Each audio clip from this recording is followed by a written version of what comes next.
Global politics के अंदर basically USA अपनी हेजमनी बनाए रखना चाहता है।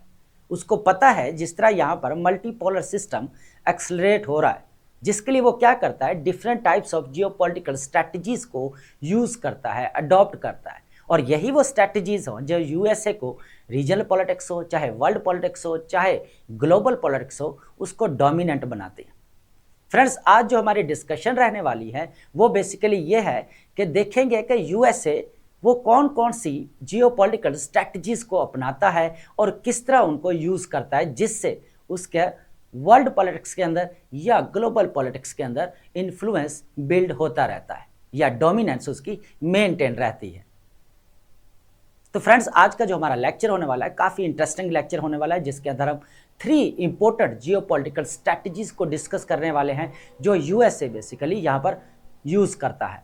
तो सबसे पहले हम चलते हैं हमारे लेक्चर की तरफ। हमारे पास इंपॉर्टेंट यहाँ पर पॉइंट्स है जिनको वन बाय वन जो हम यहाँ पर डिस्कस करते जाए। सबसे पहले अगर देखा जाए USA hegemony and global politics, और ये 3 मेजर जियोपॉलिटिकल स्ट्रैटेजीज को हम यहाँ पर देखने वाले। फर्स्ट अगर देखें तो यहाँ पर हमारे पास है मिलिट्री स्ट्रैटेजी, उसके बाद इसके अंदर है गन बोर्ड डिप्लोमेसी को देखेंगे, स्ट्रैटेजिक प्रेजेंस को, अलायंसेस को डिस्कस करेंगे।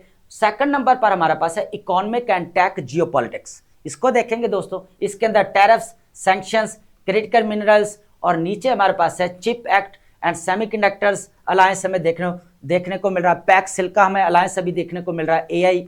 उसके बाद थर्ड नंबर पर है ideological and political strategy, America first, जो यहाँ पर है नेशनल सिक्योरिटी स्ट्रैटेजी पॉलिसी हमें नजर आती है अमेरिका की। और लास्ट में हमारे पास क्या रहेगा, लिबरल इंटरनेशनलिज्म। दोस्तों, आज के हमारे जो पॉइंट्स है काफी इंपॉर्टेंट पॉइंट्स है। सबसे पहले हम चलते हैं यहाँ पर मिलिट्री स्ट्रैटेजी डिस्कस करते हैं, बहुत इंपॉर्टेंट है दोस्तों। अगर देखा जाए तो गन बोर्ड डिप्लोमेसी से स्टार्ट करेंगे। हम हिस्टोरिकल बैकग्राउंड में नहीं जाते, लेकिन हम ये देखने वाले हैं जो अभी 2026 के अंदर हुआ, और उसके अंदर सबसे पहले जो हमारे पास केस आता है वो वेनेजुला के अंदर आता है।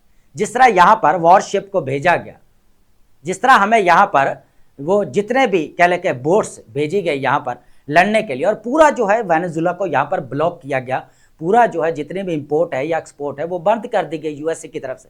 फिर क्या हुआ कि उन्होंने यहाँ पर निकोलस मदुरो जो प्रेसिडेंट है उनको बेसिकली यहाँ पर अरेस्ट कर लिया। अब यहाँ पर यूएसए क्या कहता है कि बेसिकली यहाँ पर जो है वो वेनेजुला के अंदर सोशलिज्म देखने को मिलता है। यूएसए चाहता है कि यहाँ पर डेमोक्रेटिक सिस्टम हो। उसके बाद इंपॉर्टेंट चीज़ ये है कि जो रिसोर्सेज हमें नजर आते हैं, ऑयल नजर आता है, क्रिटिकल मिनरल्स नजर आता है, लेकिन ऑयल सबसे ज़्यादा हमें देखने को मिलता है जो 300 बिलियन बैरल हमें देखने को मिलता है। यूएसए चाहता था कि हम यहाँ पर ऑयल को कंट्रोल करें, तो फिर वो क्या करता है, गन बोर्ड डिप्लोमेसी का यूज़ करता है, और फिर जो है यहाँ पर वो जो है पूरा कंट्रोल यहाँ पर ले लेता है। लेकिन यहाँ पर रजीम चेंज नहीं होती, वही सोशलिज्म अभी हमें चलता हुआ नजर आ रहा है। इसके बाद क्या होता है दोस्तों कि वो जो दूसरे कंट्रीज हमें नजर आते हैं यहाँ पर, उनको भी काफ़ी वो वार्न करता है यहाँ पर कि अभी रीजनल एक्सपेंशन ये कंटिन्यू रहेगी, क्योंकि ये नेशनल सिक्योरिटी का मसला है अमेरिका की। और सेकंड हमारे पास जो केस रहने वाला है वो अभी आपको पता है कि यहाँ पर ईरान के साथ यूएसए की टसल चल रही है, और जो यहाँ पर जो यूएसए का अब्राहम लिंकन बेड़ा है वो यहाँ पर हमें पर्शियन गल्फ के अंदर डिप्लॉय होता हुआ नजर आया, जो 1000 किलोमीटर दूर है ईरान से। इसके ऑपोजिट एक और चीज़ भी ऐड करते जाए। इंटरेस्टिंग चीज़ ये है कि ईरान, चाइना और यहाँ पर रशिया के दरमियान में स्टेट ऑफ हार्मूज के अंदर यहाँ पर जॉइंट मिलिट्री एक्सरसाइजेस होते हुए हमें नजर आए, और ये अब तीनों कंट्रीज हमें ब्रिक्स के मेंबर नजर आते हैं। And you know very well कि यहाँ पर ब्रिक्स के अभी 10 मेंबर्स हो चुके हैं। तो दोस्तों, अब हो क्या रहा है कि गन बोर्ड डिप्लोमेसी के जरिए यूएसए अपनी हेजमनी को बनाए रखना चाहता है और डोमिनेंस और प्रेशर क्रिएट करता है, ताकि जो है वो स्टेट से अपने नेशनल इंटरेस्ट को गेन किया जा सके। अब वेनेजुला से क्या था कि पूरा उसने यहाँ पर रिसोर्सेज के ऊपर कंट्रोल किया। अब ईरान के साथ वो ये चाहता है कि बेसिकली एक तो जो यूरानियम इनरिचमेंट कर रहा है इसके ऊपर इसको कंट्रोल करना पड़ेगा। दूसरा ये कि जितना भी ये रीजनल लेवल के ऊपर एथनिक ग्रुप को यहाँ पर सपोर्ट करता है उसको भी रोकना पड़ेगा। तो जिसके जरिए वो क्या कर रहा है, यहाँ पर गन बोर्ड डिप्लोमेसी का यूज कर रहा है। साथ ही इसका पॉइंट डिस्कस करते हैं, यहां पर स्ट्रैटेजिक प्रेजेंस की बात की जाए तो 800 हमें यहां पर मिलिट्री बेसेस नजर आती हैं दुनिया के अंदर, और जो कितने कंट्रीज है, बेसिकली 80 कंट्रीज हमें देखने को मिलते हैं फ्रेंड्स। ठीक है, तो अगर देखा जाए तो मिलिट्री प्रेजेंस जो है वो बहुत ज्यादा हमें देखने को मिलती है। अगर हम थोड़ा सा बैक जाएं तो यहां पर वार ऑन टेरर 20 ईयर्स तक वो लड़ा है। इराक का केस आपके सामने है।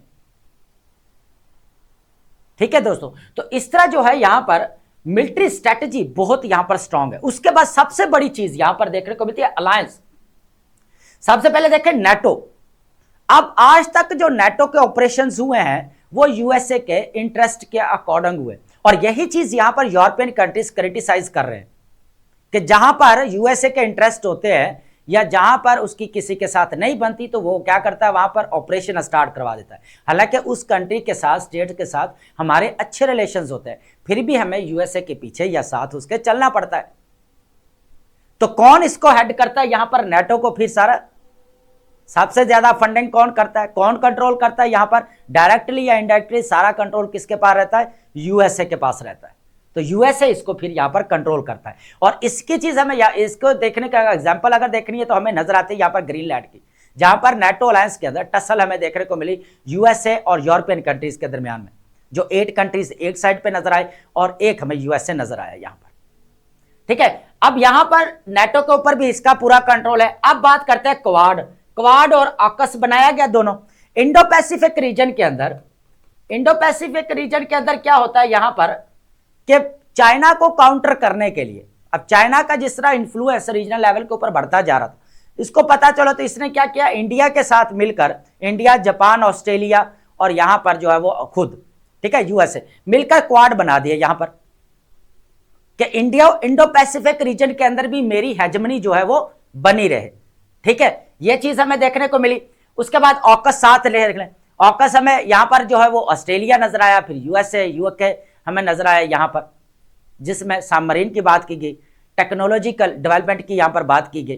दोस्तों अगर देखा जाए आप ऑकस और यहां पर क्वाड जो बनाया गया इंडो पैसिफिक रीजन के अंदर क्या था, डोमिनेंस क्रिएट करने के लिए बेसिकली यूएसए की तरफ से। ठीक है, लास्ट अगर अभी हमने रिसेंटली जो देखा बोपी, बोर्ड ऑफ पीस जो बनाया गया, इसके अंदर जो इंटरनेशनल स्टेबलाइजेशन फोर्स जो बनाई गई है उसको कौन हेड करेगा यहां पर, वो भी आपका यूएसए करेगा। तो ये है मिलिट्री स्ट्रैटेजी। ये 3 केसेस हमारे पास यहां पर है, 3 सब हेडिंग्स है हमारे पास, gunboat, diplomacy, strategy, presence की अगर बात की जाए कितने कंट्रीज में, उसके बाद यहां पर अलायंस की बात की जाए, कौन कौन से अलायंस, जो मेजर अलायंस की बात कर रहा हूं मैं। ठीक है, अब बोपी के अंदर ओवरऑल अगर देखा जाए जो 4 उसके टायर्स है, एग्जेक्टिव बोर्ड को भी वही चेयर करेगा, बोपी का जो चेयर करेगा वो कौन करेगा, ट्रंप खुद करेगा। एग्जेक्टिव जो बोर्ड बनाया वो भी यूएसए यहां पर कंट्रोल करेगा। उसके बाद आईएसएफ का जो यहां पर कमांड करेगा वो भी आपका जो है यूएसए का कमांडर होगा यहां पर।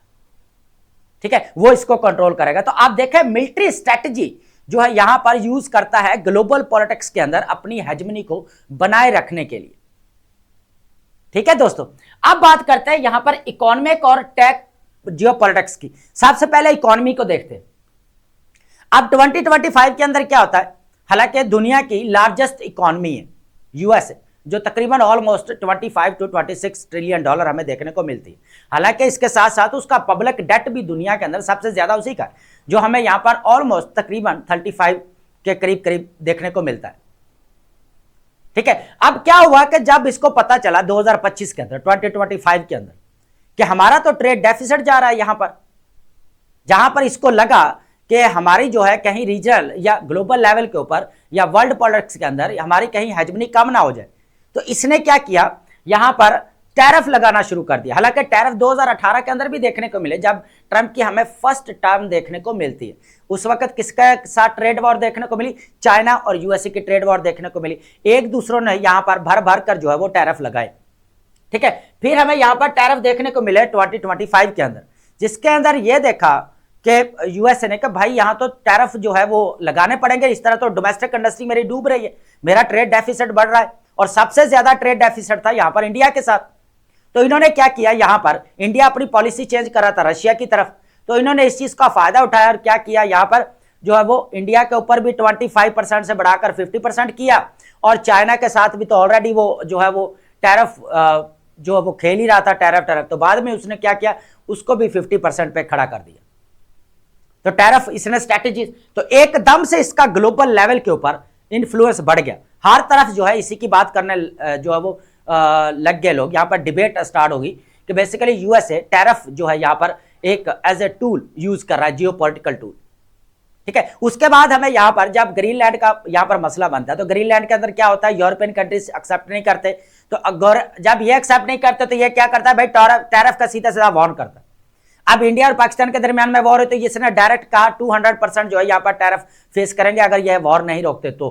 ठीक है, तो इस तरह जो है ग्लोबल पॉलिटिक्स के अंदर अपनी जो है वो पूरी जो अपनी हेजमनी बनाए रखता है।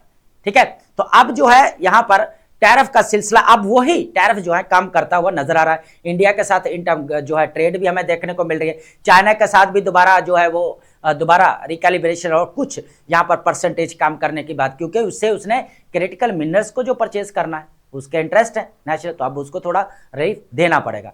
अब बात करेंगे यहां पर सैंक्शंस की, तो सैंक्शंस की अगर बात करें तो सबसे पहले कौन आता है हमारे माइंड में, रशिया नजर आता है। अब रशिया और यूक्रेन का मसला चल रहा है 2022 से, इसके अंदर क्या हो रहा है कि यूएसए और यूरोपियन कंट्रीज ने मिलकर फुली जो है यहां पर क्या किया, रशिया के ऊपर सैंक्शंस लगा दी।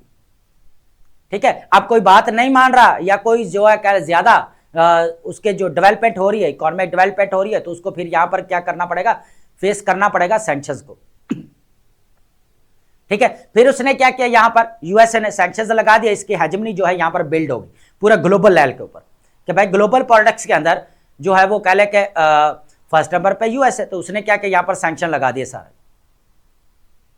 ठीक है, फिर उसने मिडल पावर्स के साथ अपने रिलेशंस बिल्ड किए, इससे अगर देखा जाए तो फिर यूरोपियन कंट्रीज के साथ भी हमें काफी टसल देखने को मिले टैरिफ को लेकर। ठीक है, तो अगर ओवरऑल अगर बात की जाए तो टैरिफ और सैंक्शंस एक जियोपॉलिटिकल टूल है जो यूज करता है यूएसए, ताकि उसकी हेजमनी यहां पर बनी रहे। क्रिटिकल मिनरल्स की बात करेंगे, अब क्रिटिकल मिनरल्स के ऊपर देखा जाए दुनिया के अंदर ग्लोबल सप्लाई चेन के ऊपर सबसे ज्यादा हेजमनी या इन्फ्लुएंस किसका नजर आता है, हमें चाइना का नजर आता है। तो उसको क्या करना है, वो कर्टेल करने के लिए यहां पर अब वहां जहां जहां पर इसने सीज फायर करवाई है सबके साथ जो है क्रिटिकल मिनरल्स के जो है डील करता हुआ नजर आया हमें। कोंगो के साथ हमें करता आया, अर्जेंटीना के साथ देखने को मिला, अजरबैजान के साथ देखने को मिला, पाकिस्तान के साथ क्रिटिकल मिनरल्स को साइन किया गया, इंडिया के साथ क्रिटिकल मिनरल्स को जो है यहाँ पर साइन किया गया। अब ये चाहता क्या है कि जो चाइना की डोमिनेंस है, हेजमनी, उसको कम किया जाए ताकि मैं अब इसके अगेंस्ट इसने क्या किया, यहाँ पर क्रिटिकल मिनरल्स को लेकर यहाँ पर जो है वो एक प्रोजेक्ट स्टार्ट किया वॉल्ट के नाम से, जिसने $12 बिलियन जो इसकी वर्थ बनती है, जो नेक्स्ट बढ़ भी सकती है और बढ़ेगी। तो ये चीज है, तो क्रिटिकल मिनरल्स को एज ए जियोपॉलिटिकल यूज किया जा रहा है, क्योंकि फ्यूचर अगर देखा जाए तो क्रिटिकल मिनरल्स का, जिस तरह यहाँ पर क्रिटिकल मिनरल्स जो हमें यहाँ पर टेक इंडस्ट्री, स्पेस टेक्नोलॉजीज है, चाहे हमारे पास आर्टिफिशियल इंटेलिजेंस है, तो ये जितने भी है हर जगह पे जो है वो डिफेंस सिस्टम के अंदर देख ले तो ऑटोमोबाइल इंडस्ट्री देख ले तो क्रिटिकल मिनरल्स की हमें बहुत ज्यादा अहमियत देखने को मिलती है। फिर इसने क्या किया, चिप एक्ट। अब सबसे अगर दुनिया के अंदर देखा जाए तो चिप है, एडवांस जो चिप है या सेमीकंडक्टर्स हैं या हमें यहाँ पर सिलिकॉन्स है, वो जो है दुनिया के अंदर फर्स्ट नंबर पर अगर कोई कंपनी बना रही है तो TSMC कंपनी बना रही है ताइवान की। अब ताइवान को चाइना यहाँ पर कंट्रोल करना चाहता है, क्योंकि सबसे दुनिया के अंदर जो एडवांस चिप है वो बना रहा है ताइवान सॉरी। अब ताइवान तो बना रहा है, लेकिन यहाँ पर यूएसए क्या कर रहा है, ताइवान के ऊपर अपनी हेजमनी को बिल्ड किया हुआ है, आर्म्स उसको सप्लाई करता है। ठीक है, और यहां पर क्या किया इसने, जियोपॉलिटिकल टूल यूज किया, यहां पर चिप एक्ट पास किया गया यूएसए की तरफ से। ठीक है, अब इसको यह डर है कि चाइना कहीं चिप जो है खुद यहां पर जो है वो बनाना ना शुरू कर दे या प्रोड्यूस करना शुरू ना कर दे। तो इसने क्या किया, अभी रिसेंटली H200 जो चिप हमें यहाँ पर वो सेल होते हुए या एक्सपोर्ट होते हुए नजर आई, या उसकी डील होते हुए नजर आई चाइना के साथ। कौन की बेसिस किसने किया, यहाँ पर यूएसए ने। तो यूएसए ने सप्लाई जो है स्टार्ट की ताकि कहीं चाइना इसका ऑल्टरनेटिव ना ढूंढ ले और बनाना ना शुरू कर दे। तो इसको भी इसने जियोपॉलिटिकल यूज किया। सेमीकंडक्टर्स अलायंस की बात की जाए तो अभी पैक्स सेल का जो है यहाँ पर दिसंबर 2025 के अंदर हमें यहाँ पर बनता हुआ नजर आता है दोस्तों, 2025 के अंदर। ठीक है, और इसके अंदर 9 कंट्रीज थे, और भी कंट्रीज को इन्विटेशन भेजा जा रहा है, जिसका काम क्या है, यहाँ पर क्रिटिकल मिनरल्स को लेकर है, चिप को है, सेमीकंडक्टर्स को है। तो ग्लोबल पॉलिटिक्स का जो इन्होंने अलायंस बनाया है यहाँ पर पैक्स सेल का, जो एआई को भी डील करेगा। तो एक बार फिर जो है ये क्या करना चाहता है, चाइना की हेजेमनी को यहां पर कर्टेल करना चाहता है और उसके ऊपर जो इसकी डिपेंडेंसी है उसको भी कम करना चाहता है। ये इंपॉर्टेंट चीज है।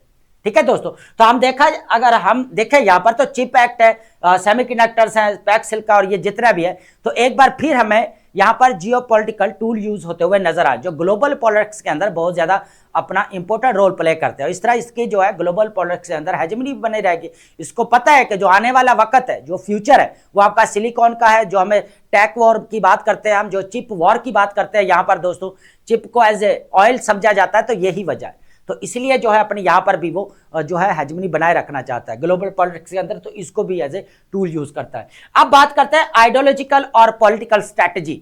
यहां पर जो नेशनल सिक्योरिटी स्ट्रैटेजी पॉलिसी है, या इसकी एक और भी है यहां पर कि मेक अमेरिका ग्रेट अगेन, इस चीज ने तमाम जितने भी कंट्रीज को उनको इनसिक्योर फील करवाया, स्पेशली अगर बात करें यूरोपियन कंट्रीज की। ठीक है, अब क्या हुआ कि जो इसकी नेशनल सिक्योरिटी स्ट्रैटेजी पॉलिसी है उसके अकॉर्डिंग ये बात करता है कि अमेरिका फर्स्ट, दुनिया के अंदर अमेरिका फर्स्ट है। ठीक है, कोई भी हो ना हो, अमेरिका फर्स्ट है। तो इससे क्या हुआ कि फिर इसने यहां पर जो स्टेप्स वेनेजुला वाला उठाया स्टेप्स, ग्रीनलैंड वाला स्टेप्स उठाया, टैरिफ्स का इसने स्टेप उठाया। फिर उसने क्या किया, यहां पर जो है वो कह ले कि ईरान का जो भी हमें देखने को मिला पूरा प्रेशर बिल्ड किया हुआ यहां पर। ठीक है, बोपी बनता हुआ हमें नजर आया। ये भी कहा गया कि ये यूएनओ के पैरेलल काम करेगा। अब यूएनओ के अंदर थोड़ी सी हेजेमनी अगर यूएसए की कम हुई तो उसने बोपी बना लिया, जहां पे पूरे लीडरशिप उसकी है, वही डिसीजन मेकिंग करेगा यहां पर। तो अमेरिका फर्स्ट वाली स्ट्रैटेजी और लिबरल इंटरनेशनलिज्म हमें यहां पर देखने को मिला कि एक तो जो है यहां पर जो है ट्रेड डिप्लोमेसी को यूएसए बढ़ा रहा है। और ट्रेड डिप्लोमेसी किसमें, आपके आर्म्स की है। ठीक है, उसके बाद हमें यहां पर जो है क्रिटिकल मिनरल्स को लेकर है, चिप को लेकर है, यहां पर हमें सबसे ज्यादा देखने को मिलती है ट्रेड डिप्लोमेसी। तो इसने फिर टैरिफ यहां पर लगाना शुरू कर दिया, ट्रेड बढ़ाना। अब ट्रेड डिप्लोमेसी के अंदर अब इसने बोले चले जी अब तो जो क्रिटिकल मिनरल्स और चिप और सेमीकंडक्टर इनको इकट्ठा करता है, ये बहुत ज्यादा इंपॉर्टेंट है, क्योंकि फ्यूचर जो है टोटली अगर देखा जाए तो इसके ऊपर ही बेस करता है। ठीक है, इसने क्या किया, यहां पर मार्केट्स को लिबरल करना शुरू कर दी ताकि फ्री मार्केट्स होंगे यहां पर। हालांकि ये खुद टैरिफ लगा रहा है और बात कर रहा है यहां पर फ्री मार्केट्स की। फिर यहां पर हमें हाइपर नेशनलिज्म भी देखने को मिल रहा है, किस तरह ये फायदा उठा रहा है क्रिटिकल। इसको पता है क्रिटिकल मिनरल्स दुनिया में पाया जाता है, चाइना के पास है, तो हम यहां पर अब इसको इकट्ठे करेंगे। जो प्रोजेक्ट वॉल्ट की बात कर रहा था मैं, ठीक है, तो जो $12 बिलियन उसकी वर्थ है। तो अब देखा जाए तो ये वो हमें यहां पर फैक्टर्स नजर आता है। मिलिट्री स्ट्रैटेजी है, इकोनॉमिक एंड टेक, जियोपॉलिटिक्स है, आइडियोलॉजिकल या पॉलिटिकल, हमें यहां पर स्ट्रैटेजी। ये जो वो जियोपॉलिटिकल स्ट्रैटेजीज है जो बेसिकली ग्लोबल पॉलिटिक्स के अंदर, वर्ल्ड पॉलिटिक्स के अंदर, और एज वेल एज अगर हम बात करें रीजनल पॉलिटिक्स के अंदर, उसकी हेजमनी को जो है वो मेंटेन रखते हैं, वो अपनी हेजमनी बनाए रखते हैं। तो आई होप आपने लेक्चर अंडरस्टैंड किया होगा, and thank you so much.